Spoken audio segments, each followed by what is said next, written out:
Biduanita negara Siti Nurhaliza sekali lagi menyentuh hati ramai apabila tampil memberi respon penuh lembut kepada seorang wanita yang sedang berusaha mendapatkan zuriat.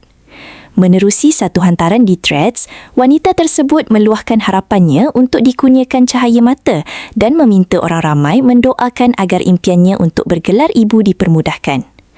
Luahan ringkas itu kemudian menarik perhatian Siti Nurhaliza yang turut meninggalkan kata-kata penuh doa dan semangat.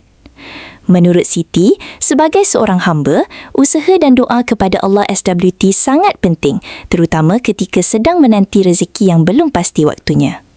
Siti juga berkongsi beberapa amalan yang boleh dilakukan seperti bersedekah, bernazar serta memperbanyakkan doa dengan hati yang benar-benar ikhlas. Dalam masa sama, beliau turut mengingatkan wanita tersebut supaya mengambil peluang berdoa bersungguh-sungguh pada hari Arafah yang bakal tiba kerana waktu itu dianggap antara waktu yang sangat baik untuk memohon kepada Allah SWT.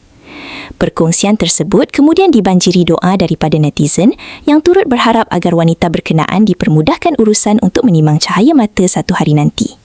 Ramai juga yang tersentuh melihat cara Siti Nurhaliza memberi kata semangat dengan begitu lembut dan penuh empati kepada wanita yang sedang menunggu rezeki terbesar dalam hidupnya.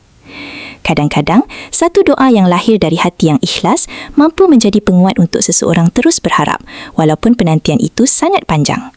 Terima kasih kerana menonton Chua Viral TV.